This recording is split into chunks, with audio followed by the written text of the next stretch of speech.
document right here. This is hard copy. So it's not a soft copy, it's hard copy.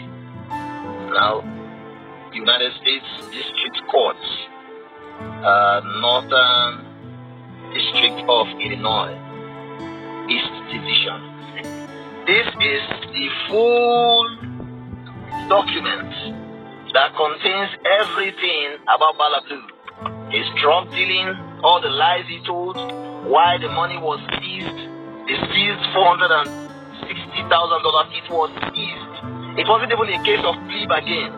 They seized the money and they seized other things apart from the money. The thing is, yes, see, I'm not telling you an online copy. I have a copy. Hard copy. Hard copy. So later tonight... It is not from Nigeria. It's straight from the United States. So I just figured it out now. So later tonight, I'm going to be talking on this document. In fact, I want Bongo Lee. In fact, I will tag Bongo Lee. I will tag Olu. Anybody who wants to stand for Asiwaju Bola Ahmed Tinubu should be on my live tonight.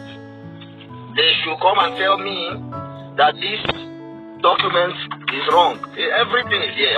All the proof, the entire case, down to the judgment. Bola Tinubu is a criminal. It's a criminal. Proven with stamp everything.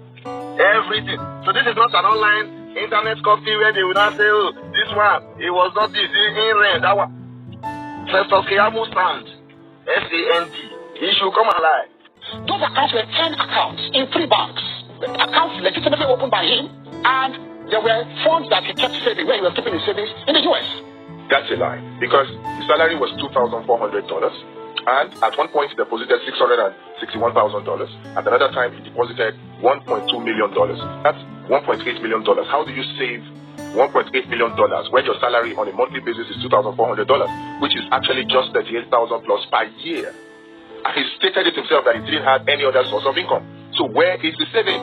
As I speak with you, if you want to know whether there is a criminal charge against somebody, you must have a complainant. So you will see the state versus so and so person. You must see that. And then you must have a charge number. You must have a charge number if there's a charge against anybody. There is no charge number in those documents.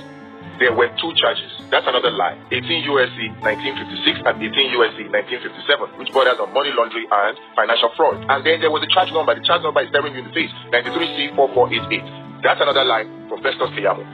If you look at those documents too, Asiwaju Bola Tinubu was not mentioned as a defendant. People have mentioned, they skipped that. It was only account numbers that were mentioned, and at the end of the day, they just said account number in the name of Tinubu. That is all. Not that Tinubu was a defendant. It was account in his name, not him. Those accounts were sued, not him, for the attorney realm. That's another lie. The prayers of the United States Attorney was that due notice be given to all interested parties to appear and show cause why forfeiture should not be decreed. Who would come and appear? Is it the account number? So that's another lie. There is no charge. There was no charge. There was no indictment. There was no criminal process. It was a purely civil process against those accounts. There indeed were 2 charges, 18 USC 1956 and 18 USC 1957, which bordered on money laundering and engaging in money transactions in property derived from fraud. Now, there was an affidavit by somebody called Kevin Moss. Kevin Moss is just a normal prosecutor you see. That's another lie. Kevin Moss is not just another prosecutor you see. Kevin Moss is a senior special agent. And aside that, the work he did will boggle your mind. These 4 sections from the document outline that he filed 18,300 files. So that's no joke. What they did in the case of Asiwaju Bola Ahmed Tinubu was therefore to file what they call an interim process for forfeiture. It was not a final process. That's another lie. There were 5 documents, and the last of them is the final forfeiture, the final decree. You can see it there. So there was the final decree, starting from the verified proof of forfeiture to the warrant of seizure, down to the settlement, down to the final forfeiture. So that's another lie. The Kevin Moss, all those the positions you see there about narcotics and all that, it was not a judgment of the court. It was an opinion of a prosecutor trying to convince the court to issue a forfeiture order. It was not an opinion of a court. Another lie. These are seizure warrants that were issued to first of all freeze the account, and then there was a final forfeiture that was issued, which is also an order of court. So to say it is speculative and it is not final, that's another lie. And so it was a presumption. These processes are processes of net presumption. So they found monies in his accounts. They said, well, they needed to come forward. And in that, the affidavit of Kevin Moss. Again, another lie. This is verified complaint of forfeiture. They were not speculation. He backed it up with an affidavit and he got a warrant of seizure and then got settlement and got final forfeiture.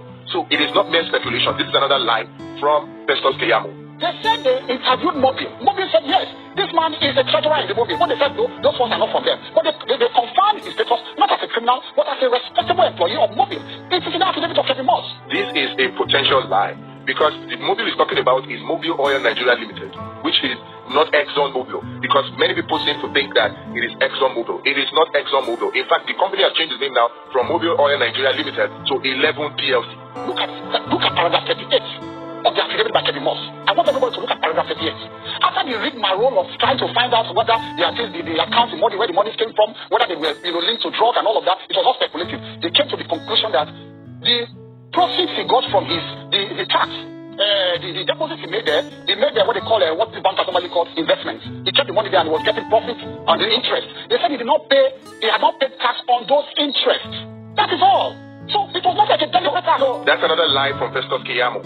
The whole charges that were brought against Bola Ahmed Tinubu were USE code 1956 and 1957, and they bonded on money laundering. To say that it was tax is a deliberate lie. A very, very big lie. In fact, the forfeiture order did not include that it was for tax. This is the forfeiture order. The final order, he stated that it is for narcotics trafficking and money laundering. Those are the two charges. So this is another lie from Festus Keyamo. Would you liken the settlement that Bola Tinubu had with the court in the United States at the time over this money as a sort of a plea bargain? No. A plea bargain, you cannot build something on nothing and expect it to stand. A plea bargain must arise out of a criminal charge. Like I said, there's no charge, nothing anywhere, nothing like a charge anywhere. That's another lie from Festus Keyamo for Bola Ahmed Tinubu. There were two charges, USC code 1956 and 1957, which bordered on money laundering and using proceeds illegally gotten. Going from that, you see now that there was a plea bargain. This is stipulation of compromise settlement, which is plea bargain. So there was a plea bargain, and in the plea bargain, initially it was supposed to be 1.8 million that was seized, but eventually they just fined him based on the charges that he was charged, because he was charged with two codes violation, USC code 1956 and USC code 1957. And if you look at the punishment for those violations, it says not more than $500,000 US dollars. That was why only $460,000 US dollars was deducted from the account, because that's what the law speculates as fine punishment for the violation of the law. The other option would have been imprisonment, which I'm sure that Tinubu would not have wanted. So there was a charge, there was a plea bargain, and there was a fine, which is actually the forfeiture of the $460,000 US dollars based on the law.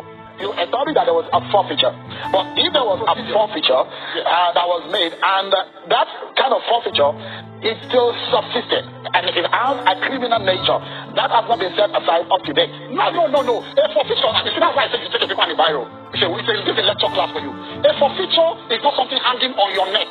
It's a permanent settlement, and everybody will shake your hands and go your way. The forfeiture in this case, which proves that this is another line from Festus Keyamo for Bola Ahmed Tinubu. The forfeiture in this case is based on code violations for 1956 and 1957. The punishment for it is either fine of not more than $500,000 US dollars or imprisonment. And so Bola Ahmed Tinubu was given a fine, which is the forfeiture settlement that he got, and it was $460,000. There was a forfeiture, which is actually a fine based on the two charges that were brought against him.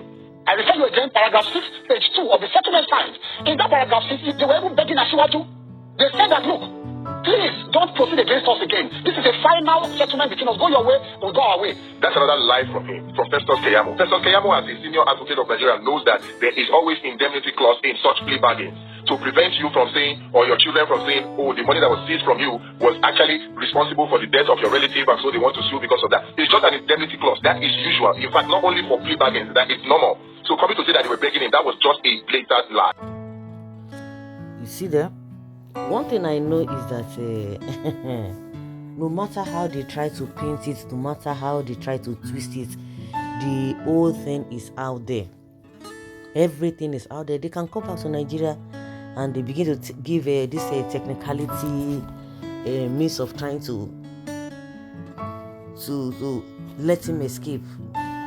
Everybody knows the truth. You see that those who are surrounded by him. See Festus Keyamo, no wonder he say, oh, he's been given an appointment now again. Say, I'm not going to disappoint you. I'm not going to do this. You know what some of the supporters are saying? He's not the president. The US does not have this. It's not going to affect anything. He's your president. You have to deal with it. Yes, Nigerians will deal with it. But the truth must be separated. People will know what it is and what is not. Some people are saying, oh, they are messing with the wrong generation, that you can just be docile. What the old people took the other time. Some people are saying that category, whether young or old, they are just there. Keep it quiet. They will tell you, let us move on. It does not matter. Leave it. The pastor just came out, I think PFM chairman, come and say, whatever that comes out of the so-called judgment of the tribunal, people should just move on. We are Nigerians, and Nigerians have been moving on. And that is why the whole thing is deteriorated to this level. Everything with impunity, people have with impunity and all of that, and say, they say, don't worry, leave it. It is God has destined it to be. Like, seriously? So guys, let's hear your opinion and have your take on this.